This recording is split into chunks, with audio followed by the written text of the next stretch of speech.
Hey guys, and welcome back to my channel. In today's video, I am going to be doing our term 1 review for our homeschool with y'all. I'm actually really excited for this video because this first term has been so much fun. We've had some ups, we've had some downs, and we've learned a lot in the process. And I feel like we are in a really good place with our homeschool right now. So let me rewind a little bit. If you are new to my channel, my name is Mary Barfield, and this is our second year homeschooling. I've got a kindergartner and a second grader as well, and we generally follow a Charlotte Mason philosophy when it comes to our homeschooling and our education style.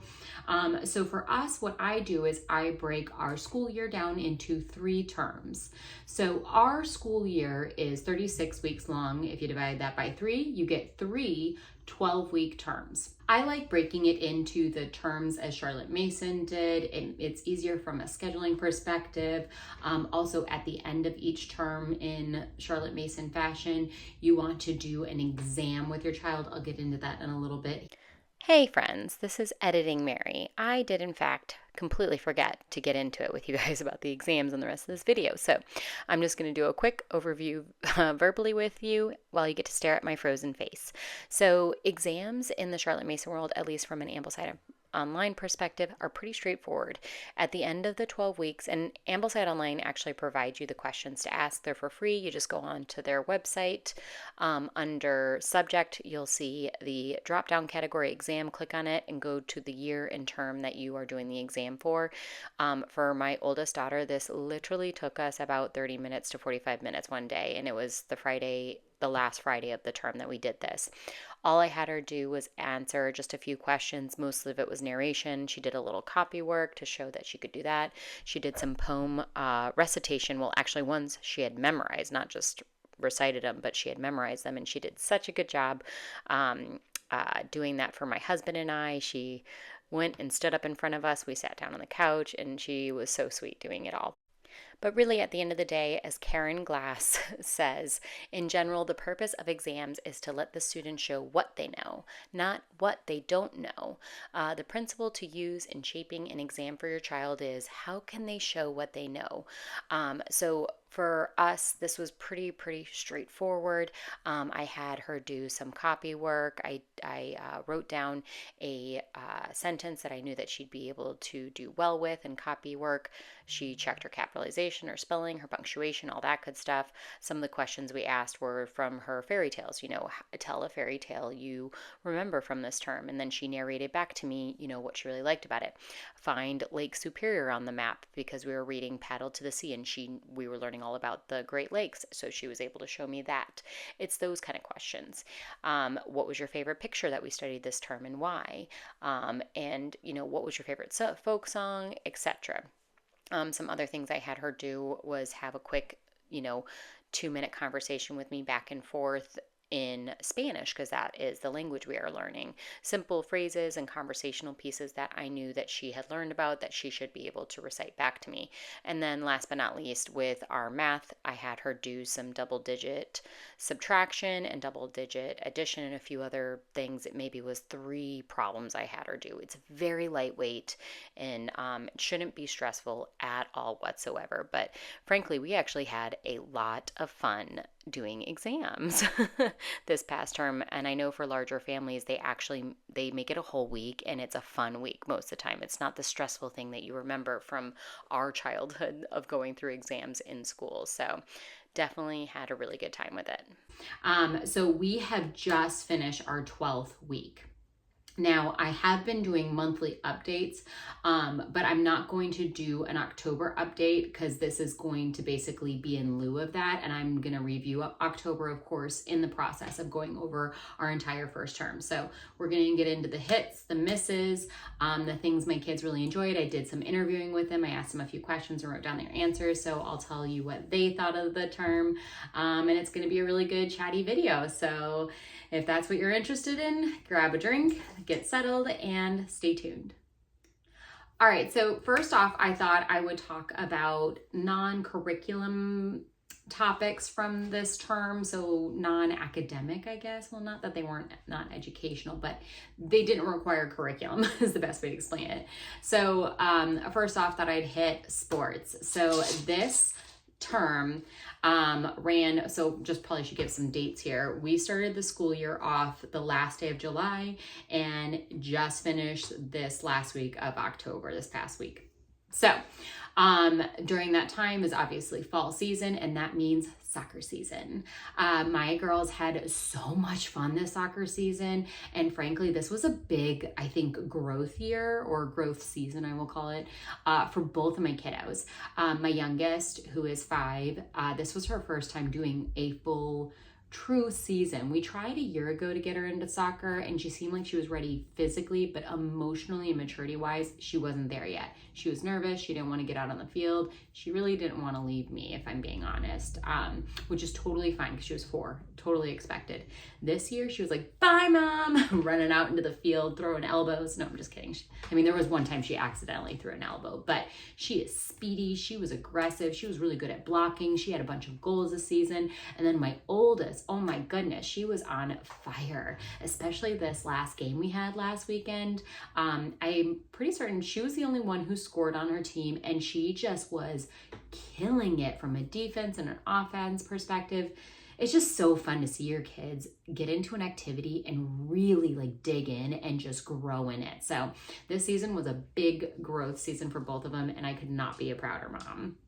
The other activity that my girls like to do is we do a Ninja Warrior class once a week. There's a gym right around the corner from our house, and the girls just really enjoy it. Sometimes they'll occasionally do one of the competitions that come up, and they've been really, really loving that. Now, I will say I am kind of excited now that soccer's over because we'll have our Saturdays back in our schedule, and I think we're actually going to take a break from Ninja because the gym's really flexible on their membership, so we can go month to month essentially if we want to. So we're gonna pause mid-December all the way through January and pick back up in February.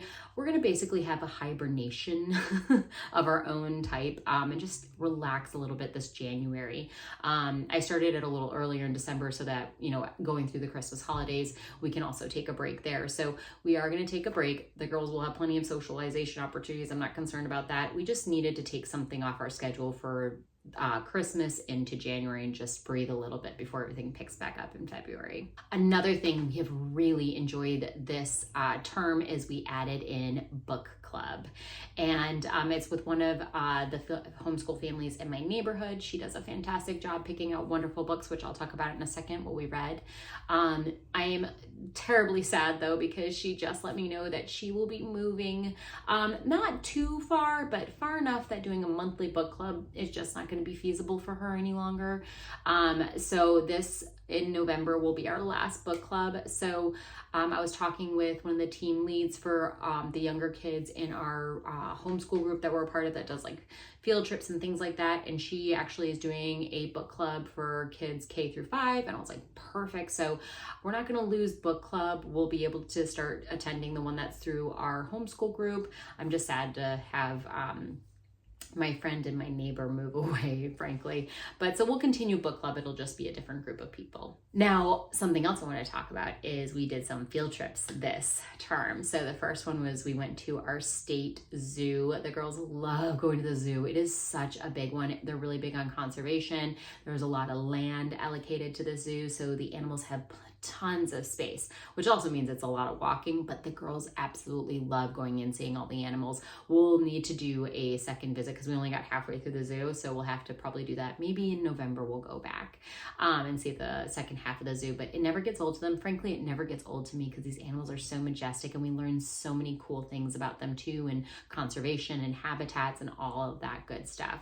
Another thing that we did was 2 other field trips we did with our kids group that we're a part of, our homeschool group, is we went to our local university's arboretum and we learned all about pollinators and different insects and beautiful trees and shrubs and flowers and all that good stuff. So that was a really good visit. And the other one was we went to a local chocolate place and we learned about how chocolate is made, how they make all of their candy, how to be a chocolatier, and the girls even got to make their own chocolate candy to take home, which was such a fun experience. So lots of good diverse exposure there and learning activities with our field trips that we've done so far. And we did little itty bitty things, but those were the big ones that we did that I thought were worth highlighting. Next, I want to talk about our literature reads that we did this year. So first, I'm going to talk about the free reads that I picked out for my kiddos this year. Have no tie to any of the curriculum we did. It was just books that I picked from, I think mostly I got the ideas from Ambleside Online, Year One free read list, and then a few others that I just wanted to throw in there. So I'm gonna go over the free reads and then some other books that we read through our book club and through our geography, Build Your Library Level 0 curriculum that we're following. So first up was Charlotte's Web. This is one of my favorites from my childhood, so I was glad to be able to read that with my girls. They absolutely thoroughly enjoyed this one. We also read The Velveteen Rabbit, another classic. This version of it, which I don't think they make this one anymore, I found this at the thrift store, has beautiful illustrations, so the girls really enjoyed the illustrations on this one.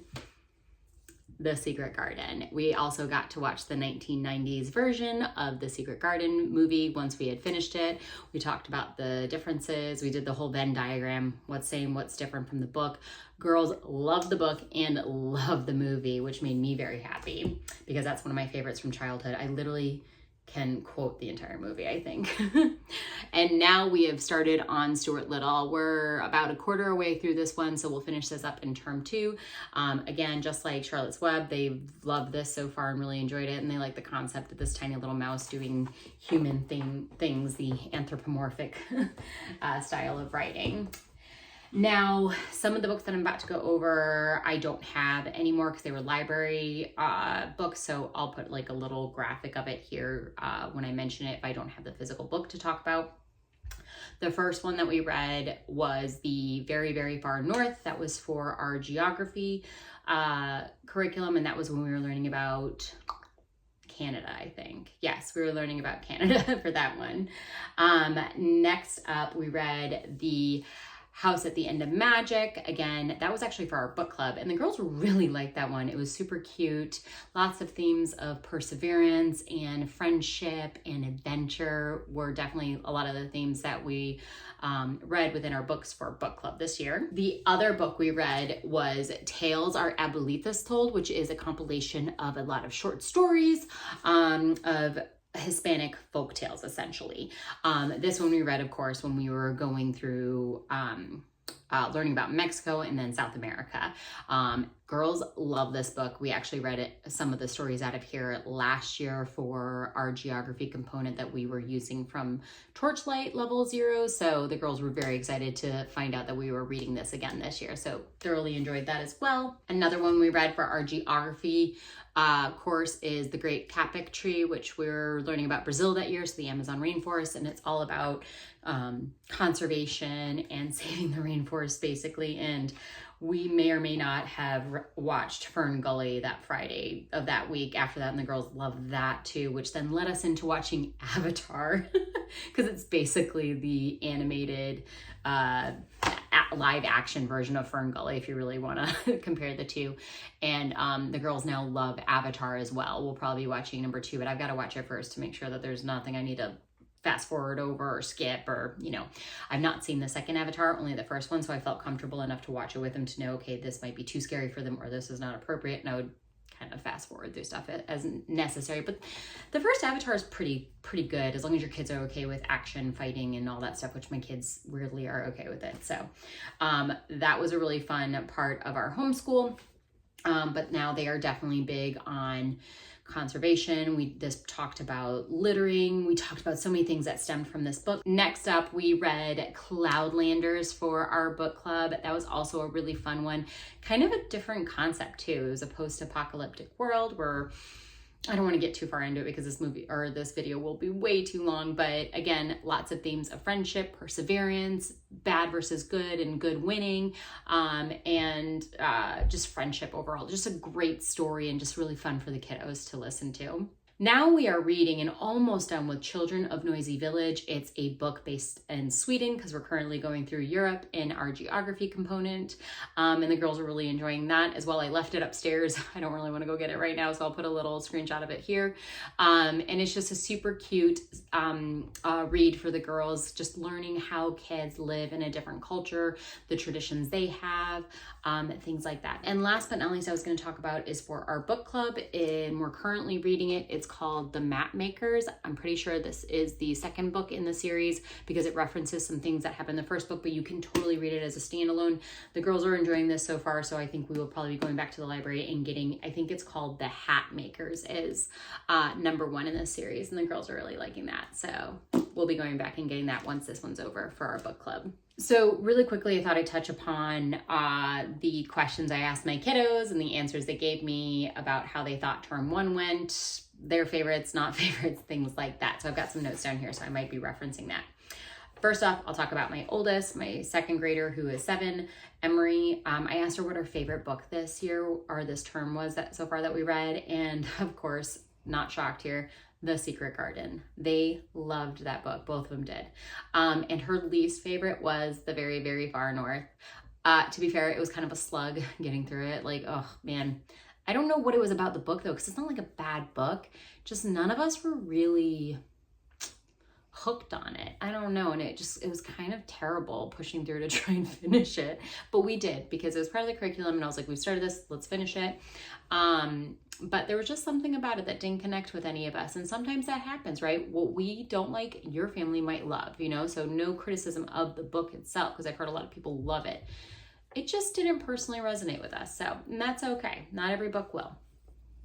And then her favorite subject, again, not shocking here, was art. And not just the arts and crafts we did for geography, but art study. She told me, and she wanted to make this very clear when she told me, she goes, I really, really liked studying Claude Monet this term. And I was like, oh my gosh, that's like the best thing you could ever tell me. And she told me her favorite picture that we did study or a painting from him was the women in the garden. She also loves, so what we'll do is we'll study the picture one week, and then the following week we will recreate it. And I let them use whatever medium they like. They are loving watercolors right now, so most of the paintings are done in watercolor. And she loves recreating it, and that was her favorite picture to recreate. Now, her least favorite, I said, do you have a least favorite subject? I thought she was going to say math. I didn't lead her in any way, and she didn't say math. So I think that's because she's really enjoying Math Mammoth. So hopefully that continues. But she said that she didn't really have a least favorite, and she kept trying to like push and be like, well, maybe I don't know. I like that one. I was like, it's okay. You can say you like everything we're doing. And she said, I like everything we're doing this year. And so that warmed my heart, especially with it being our second homeschool year. And I just feel like we're finally just really finding our footing and everything feels right. Now with Charlotte, my youngest, kindergartner, 5th, and she's 5 years old, she had the same exact answers for her books. Her favorite was The Secret Garden. Again, not shocked. They really liked that book. And her least favorite was The Very Far North, because as a family, it was all of our least favorites, frankly. For her favorite subject, again, I'm not shocked by this, science. We are learning about space. That girl is my science girl, my math girl. She loves that kind of stuff. So she's all about the space. And her least favorite, which I thought was kind of funny, and she told me, she's like, it's not that I hate it, it's just meh, is phonics. She just doesn't like doing phonics, but she told me that she knows she needs to in order to be able to read, which she does like doing. So I was kind of like, well, phonics is reading. So I'm like, okay, I'm not going to get into semantics here, but I guess she just doesn't enjoy it. So, but she's doing it, and she pushes through and she perseveres, and her reading has gotten so good. She's doing so well, and she's doing 2-letter blends, and she's reading multiple, like 4 or 5-letter words, and I'm just really proud of her. She's doing so well. So now I thought would be a really good time to go over what I would consider our hits and misses of the term. So our number 1 hit, all things Ambleside Online Year 1. If you're new here, we had a whole plan for this year from a curriculum perspective, and then in July, I think I stumbled across Ambleside Online, and I was like, we could add a few of these things into our schedule, because I didn't want to completely change everything I had created for this year. So I just wanted to kind of trial run some Ambleside Online bits and pieces. So what I did was essentially we are doing all the riches, the cultures, artist study, composer study, folk song, things like that from Ambleside Online this year. We added that in. And then I also chose to add a few select literature bits and pieces from the Year 1 level into our school year this year.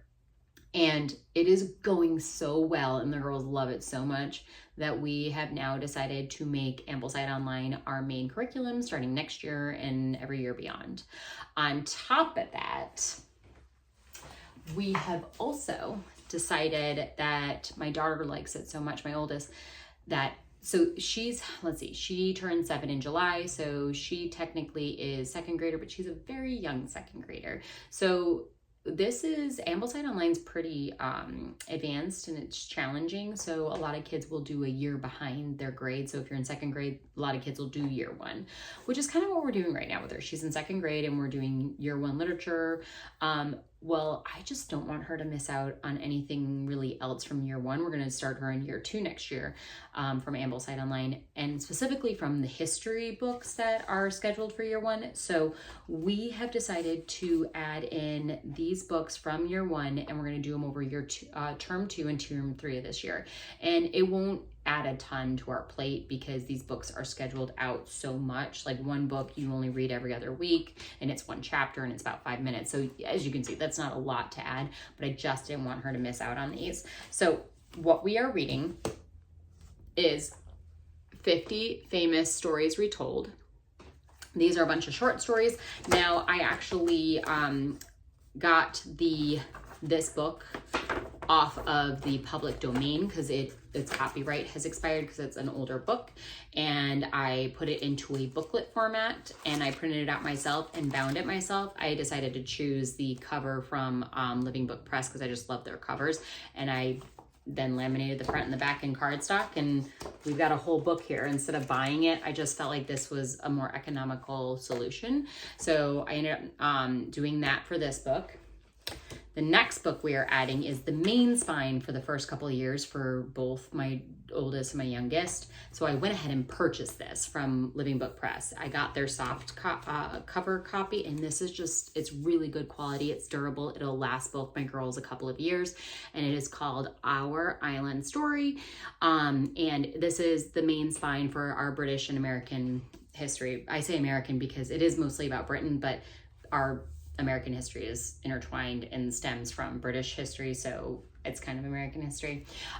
So we're going to start that. All the readings for year 1 we're going to get done in term 2 and term 3, because again, this is scheduled I think every other week in the normal year 1 schedule, but we're just going to condense it and get it done in 2 terms instead of 3. Also what we are adding, which I did purchase, I have a order coming in from Living Book Press because they have a 20%, at the time of filming this, they have a 20% off discount going on right now. So I went ahead and purchased Parables from Nature. They do have this in the public domain, but I couldn't find a really good clean copy to print. So I was like, I'm not gonna do that. So I went ahead and printed off from a sample, I think from yesterday's classics, the first couple of stories, because it won't be here in time for when we start term 2. And I laminated it. I know I could have just read it off my iPad, but I'm going to tell you right now, I really need the actual copy of the book. It's very few things that I'm going to do off the iPad that I'm going to read off the iPad because it hurts my eyes. I get really bad headaches. I just can't do it. I am so much better when I'm reading from a physical book.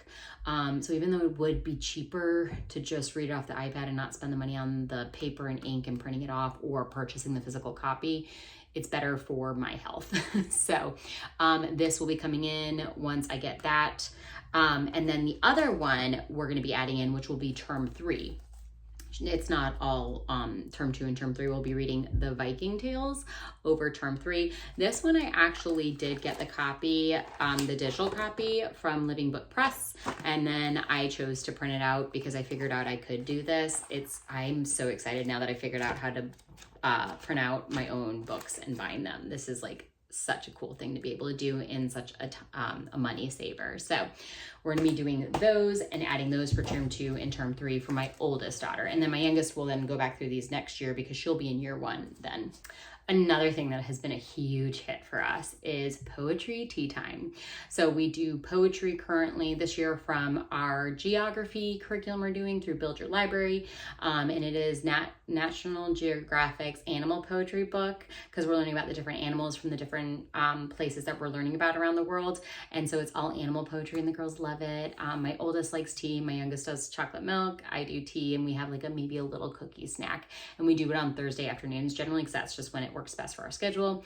It's really fun. We just read through them, we eat, and then if we have time left over, which we generally do, we'll like read our free read or something else, maybe our book club read to pass the time. Or lately we've added in a handicraft occasionally. So I'll explain that in a second. The other thing that has been a huge hit for us is simplifying our language arts. I was trying to make it too complicated with all of these different things that we had to do for handwriting, and we had to do for spelling and grammar and copywork and narration, and then doing it all, and it just, in pulling in all these different curriculums, and it was expensive. And I'm just like, why are we doing this? Especially after I decided to really delve into the world of Charlotte Mason, I realized it's actually can be quite simple. So bringing in McGuffey readers and basically getting rid of everything else except for, we still do grammar, first language lessons, level 1. My oldest loves that grammar book.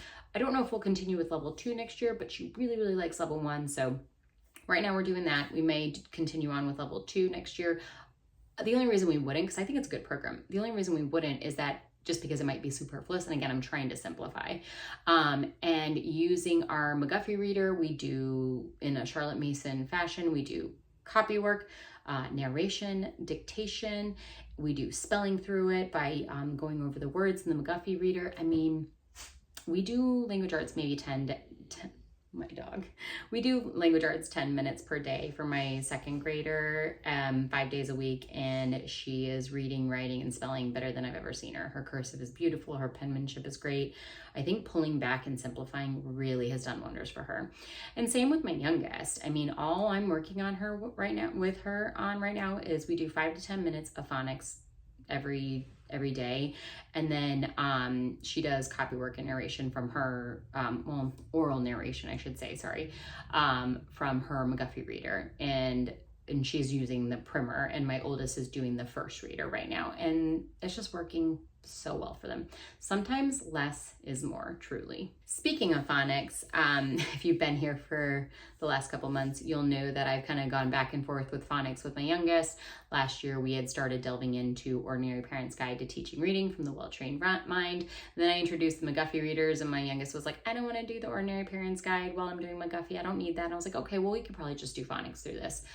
I need a little bit more hand-holding with phonics, and she started kind of hitting a wall with McGuffey reader. So I was like, hey girl, let's take a break from McGuffey. Can we please try the Ordinary Parents' Guide to Teaching Reading again? We'll pick up where we left off.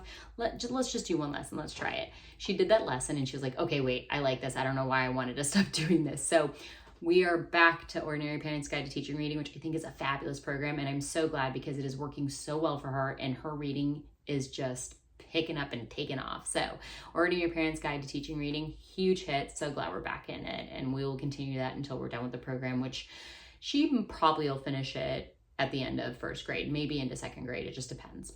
And another hit, Math Mammoth, going so well with my oldest. She is loving the independence factor of it, and she's just getting math. The way it teaches is so straightforward and logical. She's like, that makes sense. Let me go. I can do this lesson. My youngest actually just finished this week her Math with Confidence kindergarten level. I have level 1 ready to go for her for Math with Confidence, and she told me she wants to do Math Mammoth grade 1 instead. So I said, okay. I printed off the first chapter of first grade. I'm not printing off the whole thing because I just want to make sure she's never really used it. She's done a few of the review sheets, but she's not really used it enough for me to feel comfortable printing out the whole thing. So I printed out the first chapter. We're going to start that this coming week, term 2, and I will update you guys on how that goes in my November update. I'll do that in that video and tell you guys how it's going. Now, term 1 misses, all about spelling. Originally really liked this program until I realized that it just was too much. My girls are okay without all the extra bits and bobs and like activities, and it kind of is detriment to them. It's not like it doesn't hurt. It's not like they're indifferent to them. It's like it's too much for them and they get overwhelmed. They're like, no, can we just go straightforward spelling? So doing the McGuffey reader, spelling that way, and really obviously making sure their phonics are down pat, that they're fine. Like that's all they need. I know not everybody can do spelling that way. They need more. My kids don't need more, and it was actually hurting their spelling abilities. So all about spelling level 2, we pulled the plug. For my oldest. I'm still keeping level 1 and level 2 on hand. It's in my, you probably can't see it because it's behind my chair. It's in my bookcase back there. I will hold on to it just in case my youngest needs it.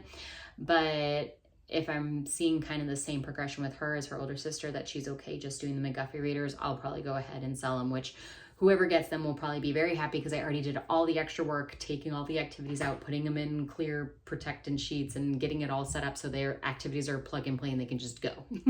So you're welcome, whoever purchases them down the road. The other thing that was kind of a miss was this term's handicraft. We switched it up. So originally we were doing crochet. I think it just was too tough for my kids and they were kind of losing steam on it. And they frankly just kept asking, can we do hand sewing? Can we do hand sewing? I was like, okay. So a couple weeks ago, we switched over to hand sewing.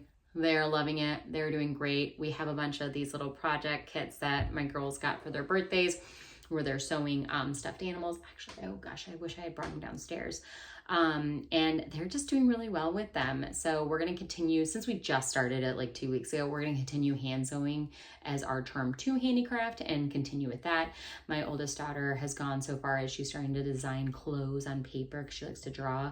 And she told me that next Christmas, if she still really is into sewing, she wants to get a sewing machine for her present for Christmas so that she can start making her own clothes and sissy clothes. So it's going really well. And last but not least, what I want to talk about as a miss is having unrealistic expectations for my kindergartner, especially because she is so young. She was born August 24th of the year. She just turned 5 2 months ago. So if she had gone to public school in my state, she's in that week where birthdays fall, where either you can hold her back for a whole other year before you put her into kindergarten, or you can push her through, but they recommend not to, depending on their maturity level. Since we homeschool, I was like, I'm just gonna have her do everything that Sissy does because she can keep up. That was, again, after now delving into the world of Charlotte Mason and understanding kids and how important play is at this age, that was the really wrong way of me to go after homeschooling for her. So we have essentially, with my youngest, pulled back completely, and Ambleside Online calls it, like, I think it's a year 0 or a year 0.5. I don't remember how they mention it, but it's not a curriculum, but it's like a recommendation of books to read with your kiddo, and maybe you just do 5 to 10 minutes of mental math concepts with them and stuff like that.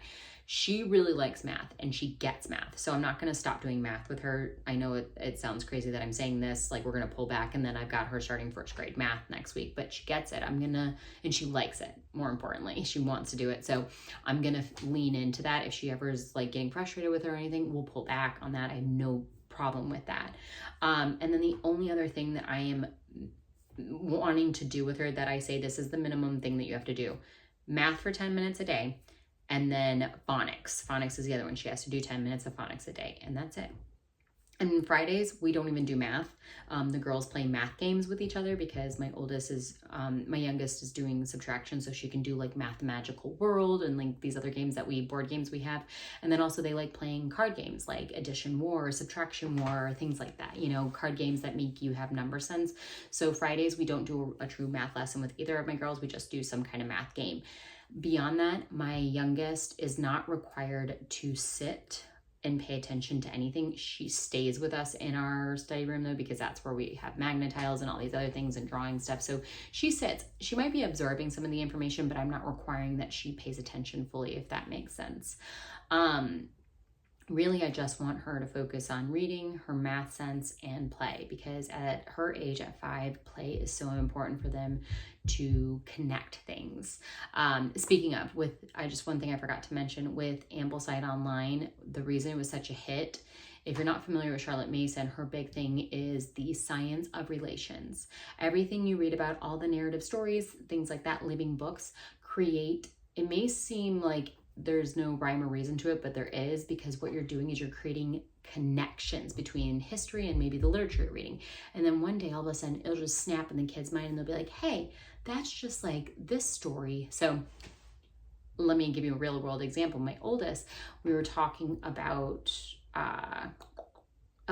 she mentioned about the Goldilocks zone, about how Earth, because we're talking about space, Earth is in the Goldilocks zone. It's not too far, not too close to the sun, so it's the perfect temperature. It's the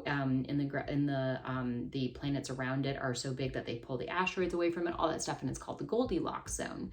She said, wait, so just like Goldilocks and the Three Bears, because the porridge was too hot, too cold, and then just right. So we are just right, just like the Goldilocks zone. And she connected those two things. And I was like, yes. Now, that's not, maybe exactly what Charlotte Mason is talking about, but the point is she's starting to make a lot of those connections, and so is my youngest. Even though I'm not requiring her to sit for anything, she's still absorbing, and she's starting to connect things, aka the science of relations, how things are related to each other, and it's working, and it is so neat to see. And a lot of the connections they are making are with the Ambleside Online things that we're bringing in. I'm not gonna lie, I was actually, and this isn't completely off the table yet, but I was actually thinking about dropping Build Your Library Geography just so we could focus more on Ambleside Online.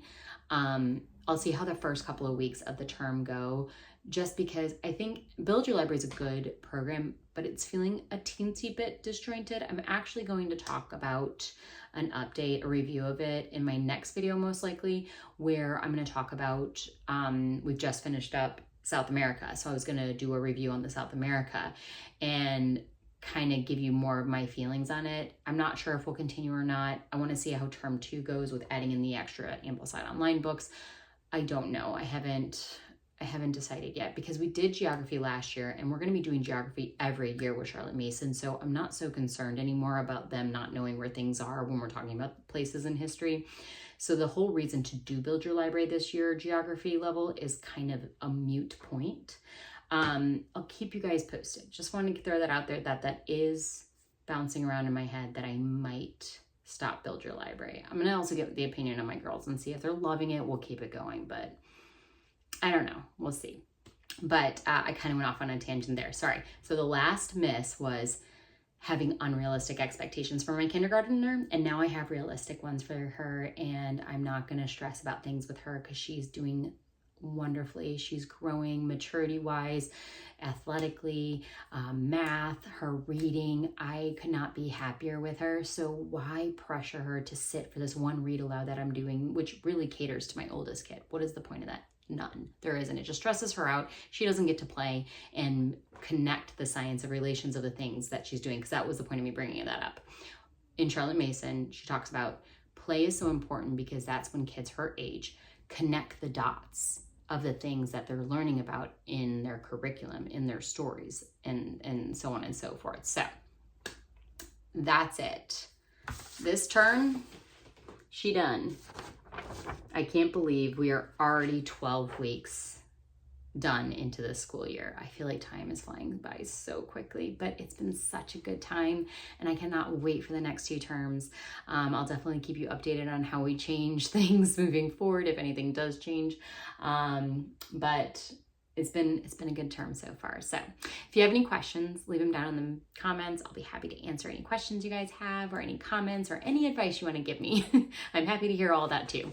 If you are new to my channel, hit that subscribe button. If you enjoy things like homeschool content, Charlotte Mason, education philosophy, etc., this will be a good channel for you to watch. And if you did enjoy this video, definitely give it a thumbs up. Helps the algorithm for YouTube. And I'll see you guys in my next video. Bye.